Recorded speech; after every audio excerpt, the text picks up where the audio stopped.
Dear viewers, welcome to Bangladesh Bhabna special show Connecting with Imam.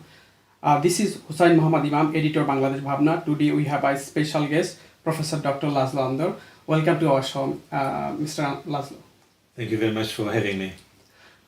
Before I going to ask you a question, first let me introduce who is Dr. Laszlo Andor.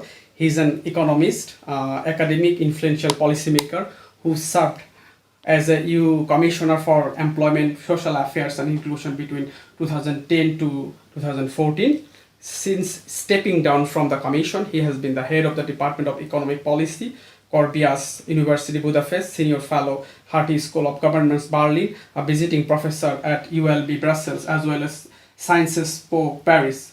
He also became member of the various think tanks, EPC, RAND Europe, Friends of Europe in an advisory capacity. He also worked as an advisor for the Budget Committee of the Hungarian Parliament from 1998 to 1999 and the Prime Minister's Office from 2002 to 2005. From 2005 to 10, he was a member of Board of Directors of the EBRD London, representing Czech Republic, Croatia, Hungary, and Slovakia. Since 2019, he has been the Secretary General of the Foundation for European Progressive Studies, FEPS. Mr. Andor, you have a wide range of capacity. You worked for Hungarian government, European Commissioner. So today we will talk about Europe lens on geopolitics and global issues. So Mr. Andor, let me begin with a question on very recent US national security strategy, because I saw that you have written already about this. So how do you evaluate this strategy for Europe and the world? Yes, I think we live in a time of a global change, a global transformation. The United States of America is redefining its role in the international system. We got used to a type of approach when the US, at least on formalities, committed to multilateralism, preferred to work with allies, with partners, and now we are witnessing a transition to a heavy approach on economic nationalism and a withdrawal from multilateral structure.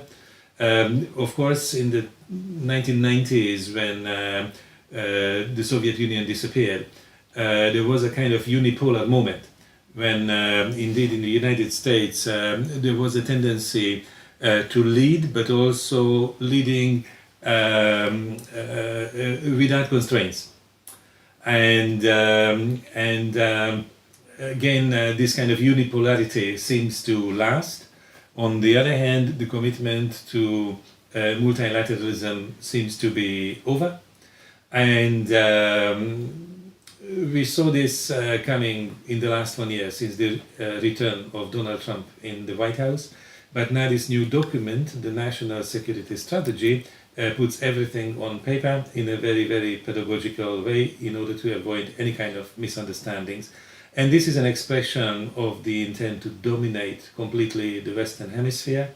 I think what concerns the Western Hemisphere, especially Latin America, to some extent also Canada, the intention to dominate in very direct forms is very obvious. On the other hand, what concerns the Eastern Hemisphere, Europe, Asia, Africa, the Middle East, I think it's a little bit more complex. There is no a sense of having a capacity to dominate directly. At the same time, the US again seems to withdraw from the security arrangements of Europe that were developed after World War II. They also seem to withdraw from a heavy engagement in the Middle East. And at the same time, China remains a main preoccupation for the United States, which is the main economic rival, while Russia is the main military adversary of the United States. But in this Eastern Hemisphere, the tendency, which I expect, is a kind of divide and rule approach, allowing several different centers of power, some more economic, other more military,